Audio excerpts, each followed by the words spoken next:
привет, дорогие друзья! Это программа Тува Лайфток. Меня зовут Анастасия Быкова, и сегодня у нас в гостях Шене Шоюн. Здравствуйте. Очень приятно сегодня видеть вас в нашей студии. Шене Шоюн, актриса театра и кино. Шене – выпускница 5-й школы города Кызыла и детской музыкальной школы по классу фортепиано. Шене родилась в творческой семье. Отец – известный писатель, заслуженный журналист России Александр Шоюн. Старшая сестра – Кулчана Шоюн, художник по костюмам Национального театра Республики. В 2003 году Шене окончила Санкт-Петербургскую государственную академию театрального искусства, курс Наренко. Первый раз вышла на большую сцену в 8 лет. Играла девочку в японском спектакле «Журавлиные перья», режиссер Вреш Милоян. С 2003 года работает актрисой Национального музыкального драматического театра имени Кокола, а с 2006 года именно ее голос в синхронном переводе некоторых спектаклей слышат зрители. Шене является официальным диктором и конферансье Тувинского национального театра. Награждена почетной грамотой главы Республики Тыва в 2018 году. У вас профессия актриса театра. А в детстве о какой профессии вы мечтали? В детстве я не мечтала особо, но в старших классах, я думаю, в те времена все дети мечтали быть учительницей в первую очередь. У всех было, я помню, когда мы в классе играли, но у меня такого желания не было. В старших классах мое самое большое желание было стать переводчицей с английского. Вау. Мне очень понравился английский, я его очень хорошо учила. Я могла в 10-11 классах я уже могла на бытовом уровне свободно разговаривать. Я хотела поступить почему-то, самый ближайший город был Абакан, в ХГУ, именно на переводчика. А потом уже резко вдруг захотелось стать стюардессой. Где-то я услышала, кто-то мне дал информацию, что стюардессы должны быть миниатюрными, они должны знать язык английский, то есть они же будут по странам ездить. Я думаю, выучу сначала английский, а потом буду стюардессой. Ну и когда я готовилась уже после 11 класса, мой папа, он бывший актер тоже, он мне принес газету, то ли «Тувинская правда», то ли «Шин», не помню.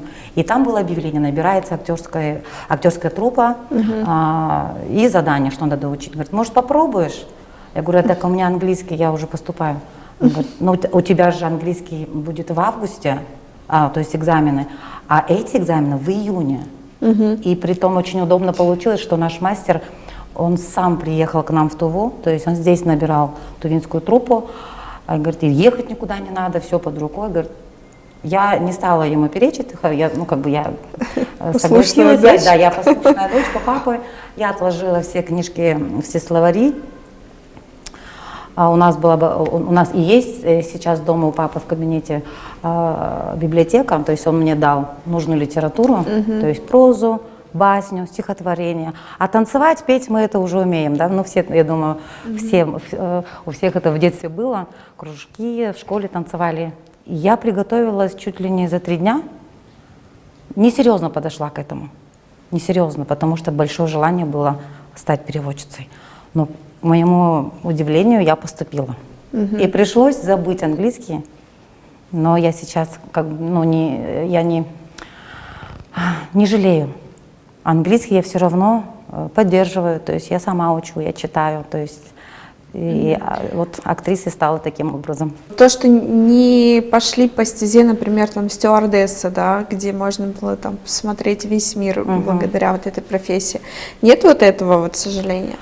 Нет, почему? Ну, конечно, весь мир, я думаю, это в течение жизни возможно для каждого, но сейчас у меня все равно это есть. Мы гастролируем.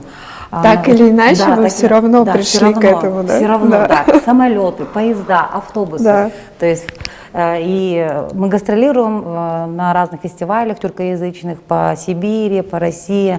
Но я когда еще была маленькой, то есть я посмотрела хоть Польшу я посмотрела, Москву, еще с детства много раз летала, поэтому вот это вот желание, оно там, может быть, с детства было, я всегда, вот как помню сейчас, они такие красивые стюардессы, у них такая манера, они так ходят, и мне нравится, ну, мне до сих пор нравится ухаживать за людьми, то есть подавать чашки, допустим.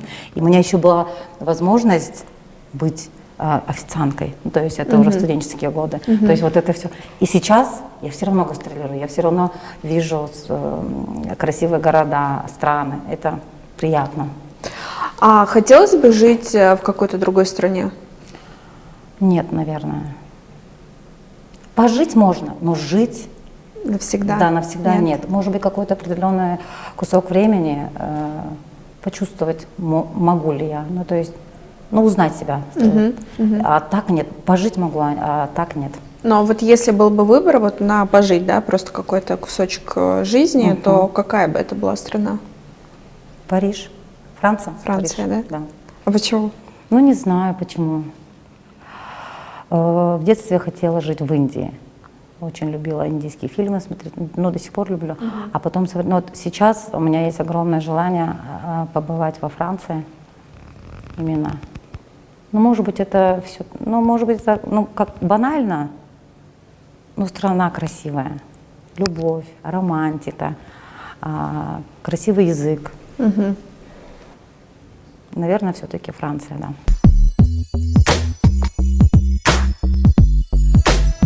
Есть ли отличия вот, между актером театра и актером кино? И хотелось бы сняться в кино вам. Вы знаете, мы учились в Санкт-Петербургской академии театрального искусства, и у нас в дипломах написана специальность актриса, драма и кино. Ага. Да, вот. И поэтому у меня как бы вот в большом кино у меня не было шанса, случая сыграть. Но на наших местных цивинских, то есть Ролан Оржик снимал когда-то фильмы, пытался. Вот. Эпизоды у меня были, но разница она большая, конечно. В кино можно снять дубли, в кино можно это переиграть как-то иначе, там можно, да, а актриса, а вот на сцене актриса театра, то есть если ты уже на сцене, то это здесь ты живая, переиграть ты не сможешь, и зрителя обмануть ты не сможешь. Если ты где-то ляп был, все, этот ляп есть, а если ты где-то хорошо сыграла, прям лучше, чем на репетициях или на прогоне, то, вот, то есть переиграть невозможно. А в кино опыта нету такого огромного, чтобы сказать, прям такая разница. Но так как был маленький такой опыт у Ролана, то есть интересно было. Камера — это другое. А вот живое общение со зрителями и получать аплодисменты после этого, это дорого стоит. То есть через камеру ты восхищение, аплодисменты зрителя ты не услышишь. То есть это вот обратная энергия, обратная связь очень важна. Какие роли ближе вам? Вот драматические или комические, да, комедийные, да. Мне все роли нравятся. Но, наверное, вот не дам себе соврать, мне больше нравятся, наверное, комедийные роли. Я люблю шутить, ведь говорят же, что это даже намного сложнее, да, сыграть. Это сложнее, чтобы рассмешить зрителя каждого, это сложнее. Когда ты смешно играешь смешную роль, это, то есть, масло на масле. Чем ты серьезнее играешь, тем смешнее. Поэтому это, да, трудно, но все-таки оно мне ближе. Горевать, драматизировать, мне кажется, это можно там, ну, это как бы, я думаю, всем артистам это близко. А вот именно быть в амплуа комического характера, это нужно столько усилий к этому, серьезно готовиться, не смешно, не вот так вот поверхностно, а еще серьезнее. А мне по душе, мне нравится, когда люди надо мной смеются, то есть мне не страшно казаться смешно, я не боюсь казаться, выглядеть некрасивой, либо страшной, либо смешной, поэтому ближе комические роли. А вот это было всегда вот такая уверенность в себе, да, в том, что не страшно показаться смешной, ведь люди зачастую наоборот этого очень боятся показаться глупыми и вот пытаются держать вот это лицо, вот эту маску. Вот это у вас всегда было или это как-то пришло? Всегда было. Как, вот мама мне говорила, что я с детства я показывала концерты, то есть наши гости приходили, родственники, друзья родителей, и я пела, я кривлялась, я танцевала перед ними, то есть, насколько я помню, я с детства и в школьные годы в мероприятиях школьных участвовала, я и кем только не была, и Бабой-Ягой была, и Зайчиком была, и Черепахой была, то есть вот это все, наверное, уверенность, оно с детства заложилось, так как я закулисный ребенок тоже, я выросла за кулисами театра, когда папа только окончил театральное училище имени Щукина в 1978 году. Как не помню, я всегда оказывалась в театре. И я себя пробовала, то есть я за старшими, за взрослыми наблюдала, и я любила корчить рожи, я любила, да, ну то есть я и мальчика играла в детстве. Ну, в общем, мне кажется, это с детства такого вот, я хочу быть уверенной, я должна быть, такого, чтобы себя так вот испытывать, пытать, такого не было. Это как-то пришло само. Может быть, там, ну, это моя, наверное, природа такая, не знаю. В театре назначен новый главный режиссер, Да, верно? верно. Как вам смена, во-первых? Руководство наше, Да. да? Да, у нас сменился не только главный режиссер, но и директор. Главный режиссер, однокурсник мой, заслуженный артист Республики Тыва Сайдаш Мангуш. Я его знаю с 1999 года, то есть с первого курса.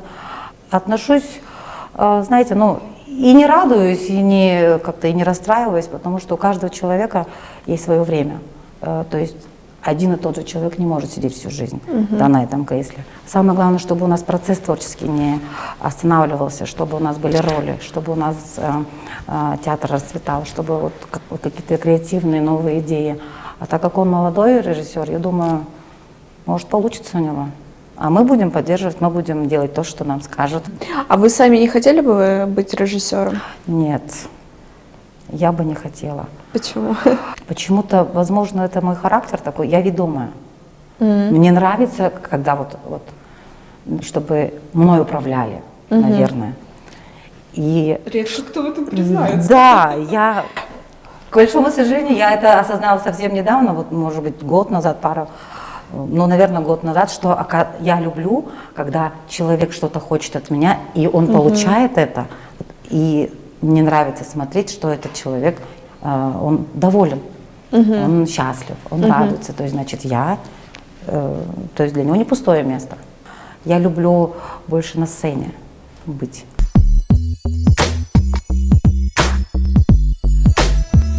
А помимо актерской профессии, вы еще занимаетесь тем, что вы конферансье, правильно? Ну, как говорят, да, конферансье, а у нас просто будет ведущая.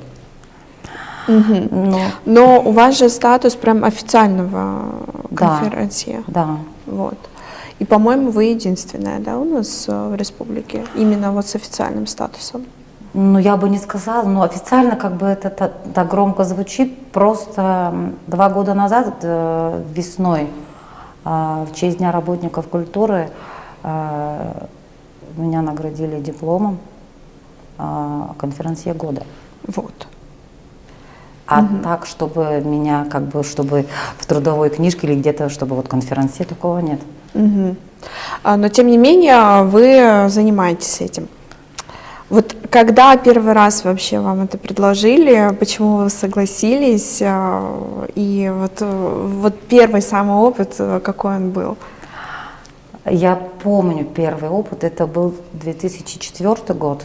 Мы закончили в 2003 году, с августа месяца начали работать в театре, и через год, может быть, 5-й год, ну ближе, либо 4-й год, либо 5-й, тогда моя однокурсница, заслуженная артистка Республики Тыва Олимпиада Чаварал, она начинала вот эту деятельность вместе тоже с однокурсником Эдуардом Кулером, который сейчас, к сожалению, не работает в театре, он выбрал другой путь. Они вели мини-мисс. То есть они стали такими вот уже постоянными ведущими этого проекта. И в этом году, то ли в 2005, то ли в 2004, Олимпиада узнала, что она беременна. Организаторы этого конкурса сменили ее срочным образом на меня. Значит, позвонили, предложили. Конечно, было страшно. Я говорю, я не умею. Я даже не умею говорить правильно. Я не умею даже держать микрофон. Я не знаю, как включать. Что вообще такое? Кто такой ведущий? Кто такой конферансье? Ничего, приходи на очередь, репетиция будет. И я один раз сменила Олимпиаду Владимиру Ивановичу Врал. И так и пошло-поехало. У меня начинался с мини-мисс. Этот путь с мини-мисс. Потом уже дальше я стала каждый год мини-мисс до 2008 года, помню. А потом уже постепенно на какие-то конкурсы песен. И, ну вот уже на правительственные мероприятия. Вот именно первое правительственное мероприятие я, к сожалению, не помню. Тогда уже я, наверное, была настолько уверена, что я уже как бы не было такого, а что за мероприятие, что... Потому что это очень зависит от партнера, как он тебя поддерживает. Хороший партнер, уверенный партнер, и ты уверена. И вот по сей день мне уже даже становится иногда стыдно выходить. То есть, Почему? То, что стыдно, вот такое чувство, такое ощущение, будто когда я выхожу очередной раз в качестве конферансье на каком-то правительственном мероприятии, это как будто зрители думают, господи, опять она, неужели нету никого. Такое ощущение, Ну, это синдром самозванца называется. Да, наверное, да, есть такое. Мне так иногда, я мысленно извиняюсь перед зрителями и выхожу на сцену, что опять я, извините, только в другом платье. Где вы берете свои наряды? У вас же каждый раз ну, какой-то уникальный наряд. И, наверное, это дорого. Вот расскажите про это тоже. Знаете, у нас в театре каждой актрисе, каждому актеру покупают наряды на сцену. То есть в честь какого-то праздника, может быть, пятилетия, либо то есть на нашу вот на 85-ю годовщину театрального сезона тоже всем актрисам, актерам купили новые костюмы, туфли, платья. Такие светские, да, вот наряды, Да, я имею в да. виду не национальные. Не национальные, классические. Национальные тоже шьются по заказу. И вот если ты заявку оставляешь, вот ты хочешь такое платье, это обсуждается на худсовете. Художник по костюмам делает список, то есть расчеты, все это как бы через смету и шьется. А в основном платья я выбираю сама. Я покупаю их, я выбираю что-то в интернете, кто-то где-то мне подружка привезет, либо кто-то мне отправит. И если оно слишком простое, я сама их дошиваю. Усовершенствуете их, да? То есть где-то там цветочки, стразики или что-то.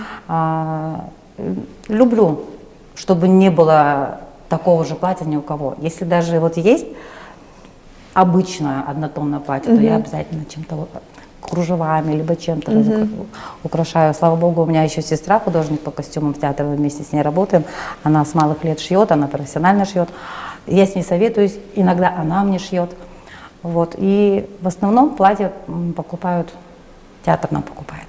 И эти платья, которые купил театр, я не имею права носить на свои личные какие-то праздники.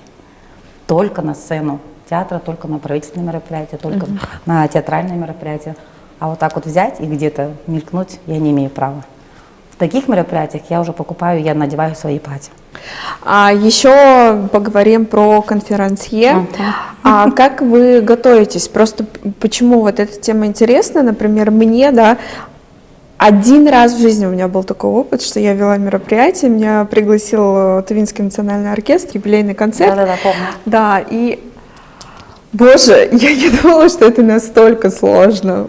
Ну, это был такой опыт колоссальный для меня. Я работала в паре с ведущим, и мне кажется, он все вытянул. Ну, потому что я вообще, это был вот первый раз мой. И было адски сложно. Я помню, что когда закончился концерт, у меня было ощущение, как будто я разгрузила просто грузовик с картошкой. Вот, ну, правда. Да, бывает такое. Но трудно. Я помню, когда первый раз выходила на мини-мисс, у меня коленки дрожали, у меня планшет дрожал, у меня рука с микрофоном дрожала, но голос был уверенный. У меня с детства такой голос, он низкого тембра, поэтому... Очень красивый. Да. Кому-то нравится, а мне он вот иногда... Все спрашивают, у тебя ты куришь, у тебя прокуренный голос. У меня с детства такой низкий тембр. И низкий тембр голоса, он всегда дает уверенность. Да, и он очень ценится. Спасибо. Вот. И когда готовишься, любое мероприятие, У меня всегда вот есть вот такой, как скажем, мандраж такой, да, вот, вроде бы ты уверена, и с каждым звонком, первый звонок, второй звонок и третий звонок, все равно вот есть Подступает, такая, да, вот все это. равно волнение, паника начинается. И сколько бы раз ты на репетициях не была, все равно как будто ты видишь этот текст первый раз. То есть это ответственность такая большая, потому что, как говорится, от ведущих все зависит на самом деле. Вот если ты где-то неправильно, допустим, номер объявишь, и все, у меня такой стыд, Господи, я такая неуверенная, неужели я не могла хорошенько посмотреть? То есть вот это вот, я себя очень виню. Я очень долго отхожу от этого. Даже концерт закончится, я когда собираюсь и перед сном делаю выводы сегодняшнего дня прожитого. Что у меня было, что мне было хорошо, что мне было плохо, где мне надо подтянуть, а где я уверена. И как только я вспоминаю этот момент, мне становится так стыдно, и все, я ни о чем больше другом не могу думать. И с каждым разом хочется быть более уверенной, более ответственной. В такие моменты я уже вспоминаю тот ляп свой и стараюсь, чтобы больше этого не повторялось.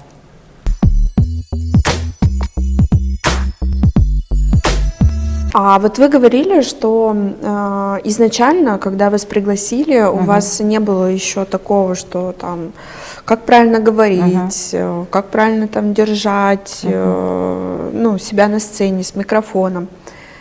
Как-то вы учились вот этому? Меня учили.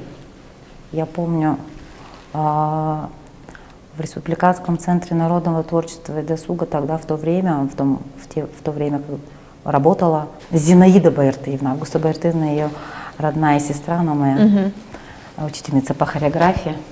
Зинаида Баиртыевна, она курировала мини-мисс. И она меня учила, как я должна отворачиваться, как я должна уходить со сцены, как я должна держать микрофон и как держать планшет. Не закрывая лицо, микрофон на таком расстоянии, уходи вот как-то так. То есть все это, каждую букву, где я должна делать паузу, где я должна посмотреть на партнера. Вплоть до таких мелочей меня учила Зинаида Баиртыевна. Сейчас она, к сожалению, не работает, но мы с ней очень часто видимся на улице или на каких-то мероприятиях в театре, мы обязательно с ней обнимаемся. Она меня так любит, говорит, вот видишь, я тебя позвала, и ты теперь, вот я каждый раз, когда ты выходишь на сцену, говорит, я восхищаюсь, а я, в свою очередь, ее благодарю очень сильно. Она каждое предложение со мной читала, мы с ней заучивали, прям сидели, где надо голос, где-то здесь акцент, где-то чуть выше, то есть интонационно, все этому научила меня Зинаида Баиртыевна, за что я очень благодарна. В то время она, мне кажется, была очень таким... У нее все советы брали. Она еще режиссером была, и она прям меня вот так вот за ручку брала, вот так, как поворачиваться, какое должно быть расстояние между партнером. Если партнер это сказал, ты должна поверить. То есть общение не просто тупо смотреть на зрителя, то есть и общение с участницами, когда что-то, вот акцент на этом. И даже микрофон выключать не умела я. Не умела. Роняла, какие-то посторонние звуки были. Все это Зинаида Баиртыевна. Я думаю, когда-нибудь какой-то номер будет у меня, наверное, вот я ей какой-то творческий подарок я ей посвящу обязательно. Вы сами не хотели учить? Сейчас я спокойно отношусь к своему голосу, к своему росту, к своему возрасту, скажем так. И с удовольствием я бы поучила, помогла бы. В каких-то моментах, если ко мне придут за советом, я бы помогла бы. Не боитесь ли вы старости? Нет. Я не боюсь, я буду стареть красиво. Это что значит? Не запускать себя. Это уважать себя. Это любить себя. Слава Богу, профессия не позволяет расслабляться. Я не идеализирую себя. Я, чтобы не разочаровываться, я никогда, не идеализирую ни ситуацию, ни поступки. Я готова к худшему, наоборот. Но все мы стареем. Вы к ней готовы? Я готова. А как вы вообще воспринимаете хейт и негатив в свой адрес? Конечно, в первые секунды, конечно, расстраиваться человек, мне кажется, каждый человек расстраивается. Это обида, потом ты начинаешь искать причину, почему, за что. Это ненадолго, может быть, минут 5-10, подумаю, поразмышляю, а потом забываю, потому что нету идеальных людей, нету. Я не думаю о том человеке, допустим, кто. Я же его не знаю. Даже если я знаю, я же тоже знаю недостатки этого человека, но я же ему об этом не говорю. Если он имел смелость мне это сказать, если он имел смелость написать, пожалуйста, это твой выбор. Ты выпустил свое, ты высказался. Надеюсь, ты успокоился. Все. И через некоторое время я успокаиваюсь. Я вообще не злопамятный человек вообще, я сразу забываюсь. Я могу сегодня же с кем-то поругаться, если кто-то меня обидит, я обижусь на 5 минут, потом поразмышляю еще 5 минут, за что, почему, чтобы этого не повторилось. То есть выводы делаю, а потом забываю. А если человек предал? Человек предал? И было ли вообще такое у вас? Много раз было. Прощаю. Сначала я это не могу, то есть принятие, потом пожить с этим, потом сделать выводы, расставить, чтобы в следующий раз этого не было. А потом прощаю. Если я не буду прощать, то я не могу жить с этим.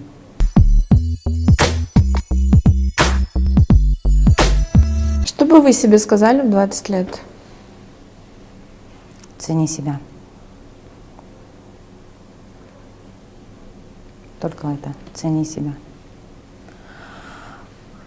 В 20 лет все мы безбалмошные, все мы молодые, ветреные. Я очень много себя распыляла на других. Я очень много отдавала себя другим.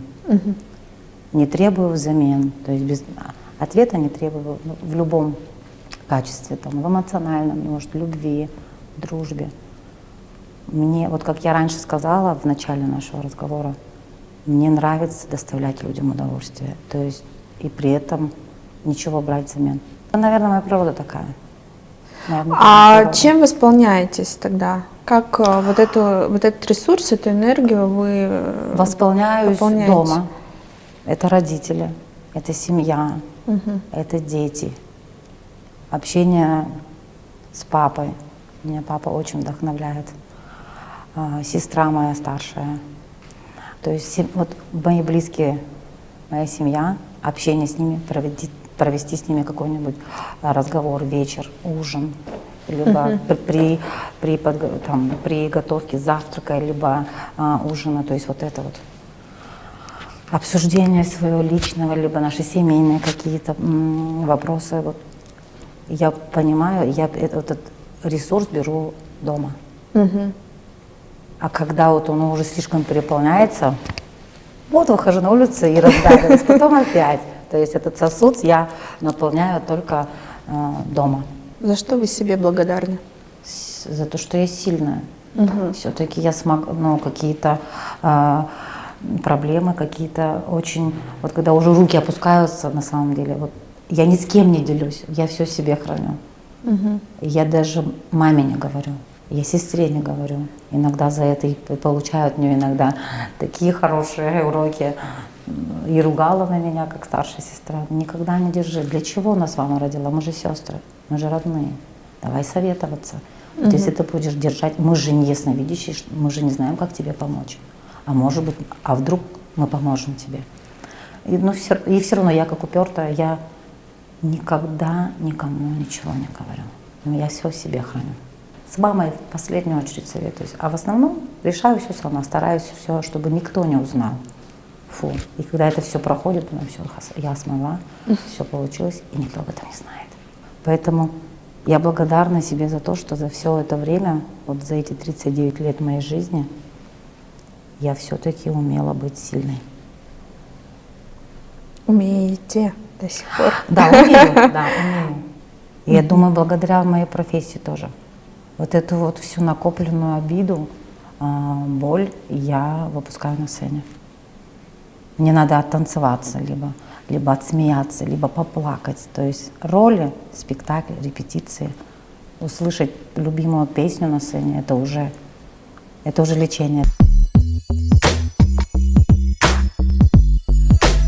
Вот вы писали себя в блоге такую цитату, сейчас прочитаю ее. «Я не знаю того, что будет со мной в будущем, но я знаю, как я хочу жить».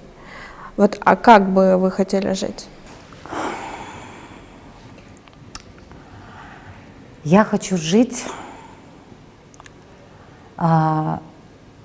никого не слушая, только себя.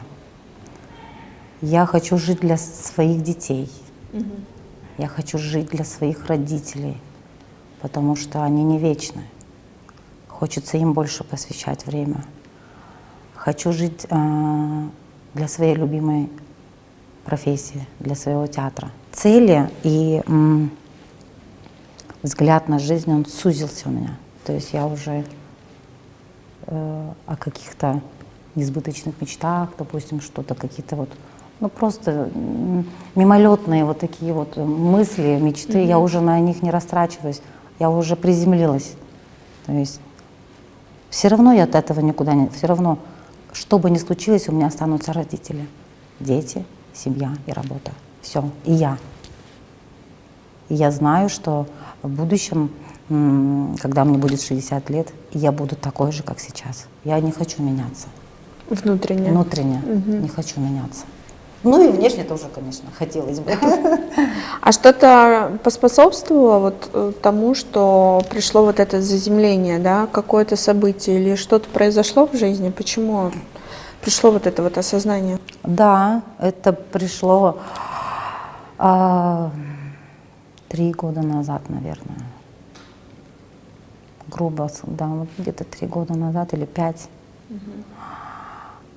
Это неуважение к себе я почувствовала. Я почувствовала неуважение к себе не как к актрисе, а как к женщине. Было предательство, неуважение ко мне, к моей семье, к моим родителям, в частности. И с того момента я стала очень много думать, размышлять. То есть я расставила, то есть я приоритеты свои расставила по полочкам. И дала себе слово больше не распыляться ни на кого. Если это человек близкий, то я могу. А на чуждых людей, которые якобы с тобой, которые якобы тебе улыбаются. Вот это и подействовало. Я очень много думала, я очень много оставалась одна наедине с собой и думала только о будущем. Если я сейчас позволяю другим людям вот так со мной поступать, и я буду на это махать рукой, но в дальнейшем все равно я себя не перестану любить, ценить. И в прошлом году моя жизнь резко изменилась. Вот благодаря этим людям, которые дали мне понять, что нужно себя ценить, что я не в нужном месте, я с ненужными людьми. Я им благодарна, то, что они мне показали своим поведением, своими поступками, своими словами, своим отношением, они мне открыли глаза. Жаль, что не раньше. А что произошло? Вы знаете, я жила в гражданском браке со вторым мужем. Первый муж у меня тоже, он мой однокурсник, Айдын Бадысаган. После этого я долго восстанавливалась, как женщина, как мать, как актриса. И встретила вот второго мужа. Это был неравный брак. То есть я была его старше на 9 лет.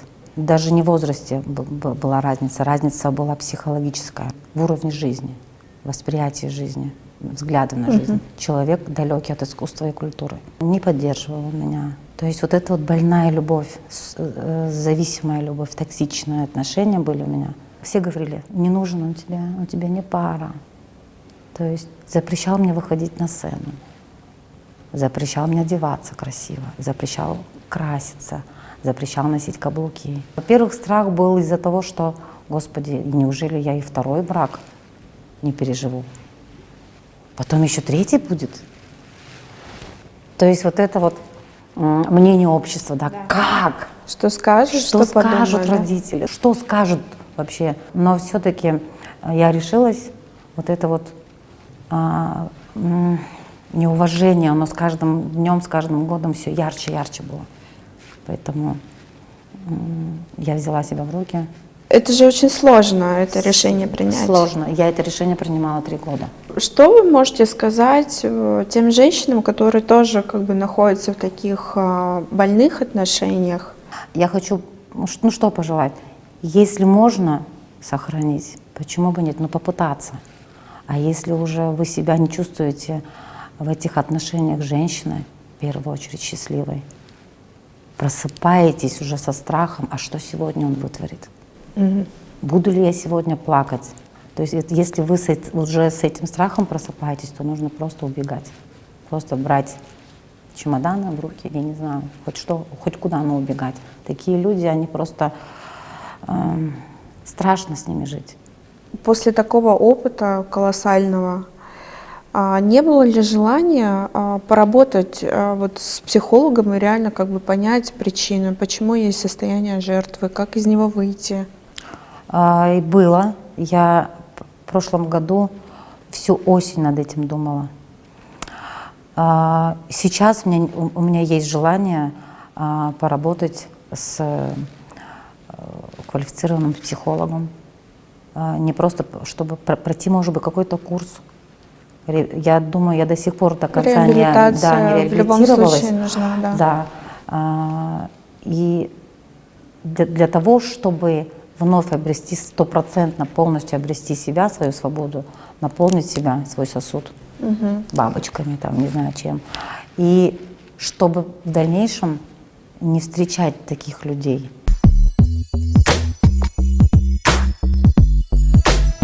И финальный вопрос, что такое любовь? Знаете, я не знаю, что такое любовь. Пока что, оказывается. Если бы вы этот вопрос задали мне 8 лет назад, я бы, наверное, тут такие дифирамбы, я не знаю, что с метафорой, песнями, наверное, бы ответила. Сейчас, на данный момент, я честно признаюсь, я не знаю, что такое любовь. Может быть, это привычка. Может быть, это на самом деле уважение, либо это какие-то бабочки в животе, да, какого-то вот прямо вот восхищаться человеком. Сейчас я не хочу никем восхищаться. Я не хочу, чтобы мной восхищались тоже. Я хочу, чтобы все было так, чтобы люди, просто чтобы было уважение, а чтобы уважение плавно перетекало в любовь, я не знаю, что такое любовь. Когда люди друг другу признаются в любви, мне красиво наблюдать. Есть такая белая зависть, Господи, они любят друг друга. А потом задают вопросом, а за что, интересно? За что? Родителей я люблю, я могу сказать, это другая любовь. Своих сыновей я люблю, это материнская любовь. Я знаю, что такое материнская любовь. А вот именно любовь к близкому человеку, к мужчине, может быть, в первую очередь это забота. Все, забота. А так уверенно сказать, что такое любовь, я пока не могу. Спасибо большое, Шене. Большое спасибо. Спасибо, да, что пришли к нам и очень откровенно, открыто ответили на вопросы. Я люблю откровенничать. Спасибо большое. Спасибо.